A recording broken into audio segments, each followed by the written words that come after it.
എറണാകുളം കളമശ്ശേരിയിൽ ചരക്ക് ട്രെയിൻ പാളം തെറ്റി. അപകടത്തെ തുടർന്ന് നിരവധി ട്രെയിനുകൾ വൈകിയോടി. 4 മണിക്കൂറിന് ശേഷമാണ് പാതയിൽ ഗതാഗതം പുനഃസ്ഥാപിക്കാനായത്.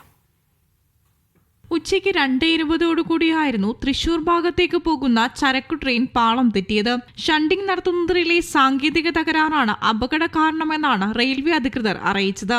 നിയന്ത്രണം നഷ്ടമായ ട്രെയിൻ ക്രോസ് ബാർ മറികടന്ന് ഇലക്ട്രിക് പോസ്റ്റിൽ ഇടിക്കുകയായിരുന്നു. ആലുവ ഭാഗത്തുള്ള ഇലക്ട്രിസിറ്റി പൂർണ്ണമായും തടസ്സപ്പെട്ടിരുന്നു. 2 മണിക്കൂറിന് ശേഷം എറണാകുളം ഭാഗത്തേക്കും 4 മണിക്കൂറിന് ശേഷം തൃശൂർ ഭാഗത്തേക്കും ഗതാഗതം പുനഃസ്ഥാപിച്ചു. ചരക്കു ട്രെയിനായതിനാലാണ് വൻ അപകടം ഒഴിവായത്.